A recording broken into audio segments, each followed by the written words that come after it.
थाखाय जुथुमनाय जादों नैबे टुक्राझारनि कमिउनिटियाव बिटिआर एकर्डखौ मान होनानै एनडिएफबि आरडिनि जायफोर सोद्रोमाफ्रा इउपिपिएलआव जइन जादों बिथांमोन गासैखौबो जोङो जयै दिनैहाय लिंहरज्लायनानै मोखां नायज्लायनो आरो जोङो जयैहाय बेयाव मोनसे जुथुमा खुंदों।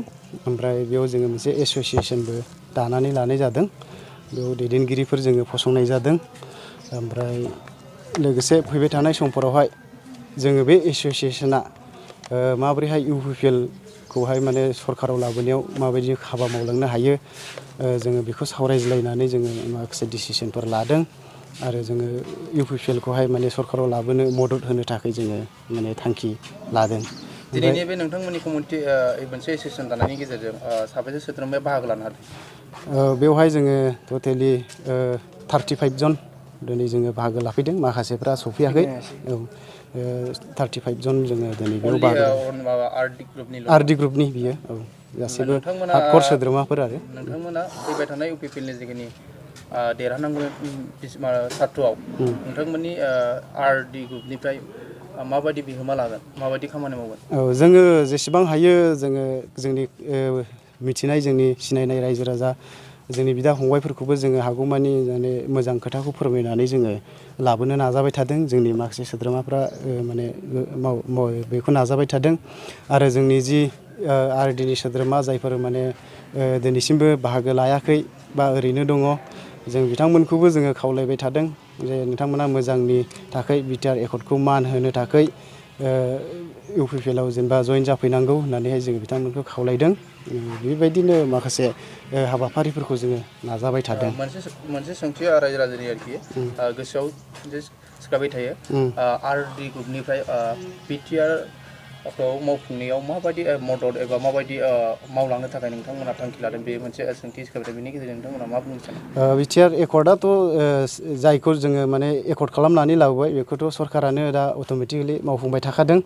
बेजों लोगोसे बे एकर्डखौ माने इउपिपिएल सरकारा मान होयो हिसाबै इउपिपिएल सरकारा मान होयो आरो बिपिएफ सरकारा बे एकर्डखौ मान होयिखाय जोङो सानदों जे इउपिपिएलआ बे एकर्डखौ मावफुंनायावहाय आरो आद्रा थाबावनाय जि एकर्डनि हाबाफारिफोर बेखौ मावफुंनायाव इउपिपिएलआ माने बिहोमा लागोन। बेनिखायनो जोङो इउपिपिएलनिखौहाय लोगो जानानै इउपिपिएलजों लोगो जानानै जोंबो बे खामानिखौ मदद होफालांनो थाखायसो जोङो सिन्था खालामदों। नुनो मोनो दे माखासे सोद्रोमाफ्रा बिपिएफजों दं होननाय खोनादों आरडि ग्रुपनिखौ। औ जोंथ' बे सेटिसफेक्सन दं होननानै जों माखासेफ्रा सिन्था खालामनायखायनो दिनै इउपिपिएलआव जइन जादों। बेवहाय जोंहा माने गोबां बेवहाय जोङो एकर्ड खालामनायावहाय जोंबो गोबां माने बार्गेनिं खालामहैदों। जोंनि एनडिएफबिनिफ्रायबो मोजां गाज्रि जों गोबां माने नायदों। ओमफ्राय हानायखिनिखौ जोङो नारसिनदों जे बेबायदिया जानाय नङा। ओमफ्राय माखासे खोथाफोरखौ जोंबो मिथिजोबा। बेनिखायनो जों बिथांमोनखौ माने सोंनानैबो लादों जे मोनसे खोथा जोङो बै एरिया एक्सटेनसननि खोथा सनितपुरथिङै बे खोथायावहाय माने जोंनि माखासेफ्रा बुंदोंमोन जे बेखौ खेबसेनो एक्सटेनसन खालामजायो ना खालामजाया होननानै जों बे ड्राफ्टिं कमिटिनि मानसिफोरनाव सोंदोंमोन आरो जे बे कमिसन दायालाबा बेखौ डाइरेक्ट एक्सटेनसन खालामजाया होमबा होननानैहाय बिथांमोना बुंदों बेथिंहायथ' नोङो 6 सिडुलनि पावारा बेथिङै गैथ'वा। नोंसिनि बे एरियायावल' बे 6 सिडुलनि जे पावार बियो दङ बेखौ बेबायदि बारायब्ला माने सिस्टेमजों थांनाय जानाय नङा। बेनिखायनो बियो कमिसननि थ्रुयै जुदि थाङोब्ला बियो माने जाफुंगोन मोजाङैनो सिस्टेमजों जाफुंगोन होननानै बिथांमोना बुंदों। जोंबो बुजिदों, जोंबो मिथियामोन नालाय। दा बिदिनो बेखायनो माखासेफ्राबो मिथियालाबा गोबां खोथा बुंनो हागौ जेबो गैया माया खिन्थु जोङो सानदों नंगौ बेयो मोजाङैनो मोजां मोनसे मोजां एकर्ड आरो गोबां डेभेलपमेन्ट फैदों। बेफोरखौ जोङो फोथायनानै सानदों जे बे मोनसे मोजां बिटिआर एकर्ड जों बेखायनो बेखौ मान होनांगौ होननानै जोङो सिन्था खालामदों। दिनैनि दिनाव नोंथांमोननि रिहेबिलिटेसननि खामानिया बेसेबां आगबारिनानै? रिहेबिलिटेसननि खोथाया जोङो दाखालि जोङो क'क्राझारावबो बिथां हिमन्त बिश्व शर्माखौ लोगो मोन्दोंमोन।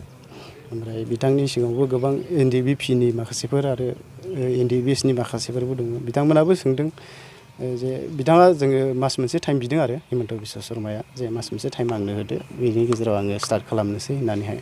ओमफ्राय लकडाउननि बा माबा माबि बेमारनि थाखाय हयथ' थाब जायाखै जानो हागौ। खिन्थु जोङो थाबखौनो लुबैदों। ओमफ्राय दाहालागै एसे आवगायबाय थादों होननानै माने जों इनफर्म मोनदों आरो। खौरां मोननाय जायो। नैबे आफाद दानायनि दानि सिटुएसनाव? औ बिथांमोना माने अबे खोथाखौ सिन्था खालामनानै बिथांमोना थाबोदों जोंबो सिन्था खालामबाय थायो खिन्थु जोंनि सिन्था धाराया एसे गुबुन जोङो सिन्था खालामदों जे बिथां रन्जन दैमारि सारा जेलावहाय हरफिननायखाय माखासे जोंनि सोद्रोमाफोरनि गेजेराव मोनसे गुलाय गुजाय हयथ' साननाय सफैदोंमोन जानो हागौ जे मानो बेल एक्सटेनसन खालामाखिसै बा माबा माबि अनेक खोथा आरो खिन्थु जोङो दिनै माखासेफ्रा माने सिन्था खालामदों आरो जे बेबायदि जों जानाय नङा जे बिटिआर एकर्डनि जे नेम निथि जे आयेन बेजोंहाय जोंनि जे रन्जन दैमारि सार बिथाङा गहैगोन होननानै जोङो सिन्था खालामदों आरो लोगोसे फैबाय थानाय समाव UPPLआ सरकाराव फैब्ला जोङो बिथांमोनखौ उदां खालामनायनि जि राहा बेखौ UPPL सरकारा मावनांगौ होननानै जोङो UPPLनि आफादगिरि बिथां प्रमद बर' सारनोबो जोङो मेम'रेन्डामबो होखांखाबाय बिनि 1 नाम्बारावनो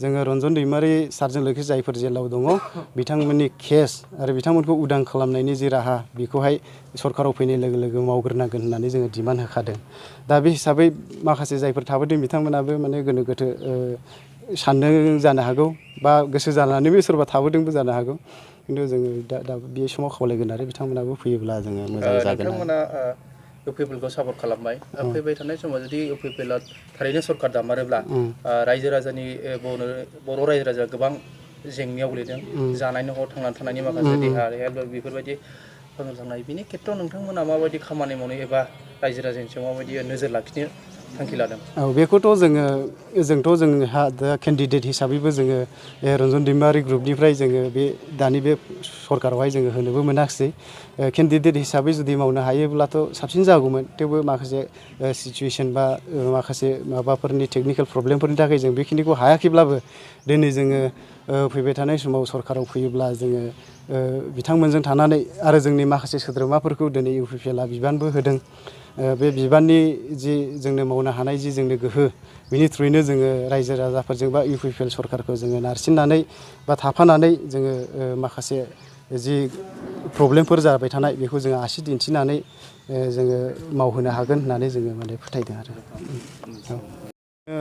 मोनसे एस'सियेसन हिसाबै माबा दाफुंनानै दोनथ'नाय जाबाय जोङो मुंखौहाय दोनथ'नाय जायाखै जोङो नेक्स्ट टाइम आरोबाव मोजां सावरायनानै जों बे मोजां मोनसे मुं खालामनानै जोङो माखासे मेम'रेन्डामबो जोङो आरोबाव गोदानै जोङो बिथां UPPLनि प्रेसिडेन्ट प्रमद बर' सारनो जोङो होबावनो सानदों ओमफ्राय बिनि गेजेराव जोङो बे मोनसे पइन्ट हिसाबै जोङो मुंख'नो सानदों जे UPPLआ सरकाराव फैयोला बिथां रन्जन दैमारिजों लोगोसे जेसेबां माने जेलाव दङ बिथांमोनखौ उदां खालामनायनि जि राहा बेखौ UPPL सरकारा होनांगौ प्रेसार होनांगौ होननानैहाय जोङो दिनैनि बे जथुम्मायाव एस'सियेसन जि दानाय बेवहाय मेम'रेन्डाम जि लिरगोन बिनि पइन्ट मोनसे हिसाबै आं नोंथांमोननो खोन्थाबाय बेखौबो होफानाय जादों आरो एस'सियेसन दानायाव साबेसे सोद्रोमा आरो साबेसेखौ मेम्बार हिसाबै दिनै जोंहा मोनसे रन्जन दैमारि ग्रुपनि गासै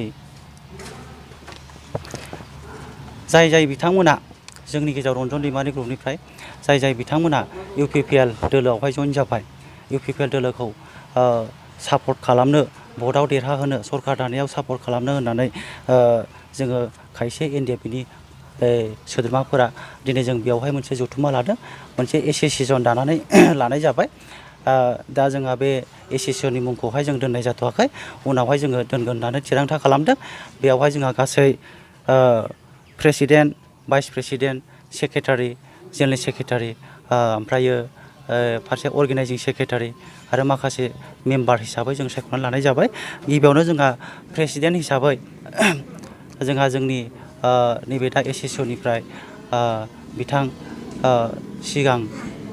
सिगांनि रन्जन दैमारि ग्रुपनि एक्स NDFB बिथां इनफरमेसन पाब्लिसिटि सेक्रेटारि बिथां N अखाहादै बिथांखौनो जों प्रेसिडेन्ट हिसाबै जोंनि नैबे एस'सियेसनाव दानानै लानाय जाबाय आरो बेजों लोगोसे भाइस प्रेसिडेन्ट हिसाबै जोंहा ओरै सानजाहा दङ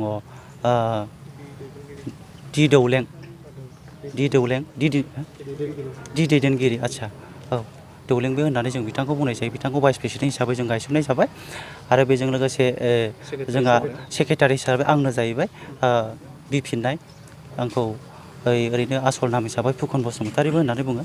आफादाव हिसाबै सिगाङावहाय आंखौहाय बिफिननाय हिसाबै बुङोमोन। ओमफ्राय जोंहा एसिसटेन्ट जेनेरेल सेक्रेटारि हिसाबै जोंहा दङ आरो सासेबाव बिथां सानजानिनो बेबो एखे बिथाङा बिफिननाय बिथांनि मुङाबो बिफिननाय। ओरैनो आसल मुङा फैलाव बसुमतारि, फैलाव बर'। आरो बेजों लोगोसे जोंहा दंबावो अर्गेनाइजिं सेक्रेटारि हिसाबै जोंना सिगांनि एसिसटेन्ट फाइनान्स सेक्रेटारि बिथां बि हान्जार बिथांखौ जोंहा अर्गेनाइजिं सेक्रेटारि हिसाबै जोंहा गायसननाय जाबाय। बेजों लोगोसे बाखिखिनि जाखिनि होबावनांगौ बिबानफोर बेखौ जों उनावहाय लासैनो होलांबाय थासिगोन। आरो दा जोंनि नैबे एस'सियेसनाव बिबान होनाय माबाफ्रा बेखिनियावनो जोबथ'बाय। बाखिखौ जों उनावबो सिन्था खालामबावगोन।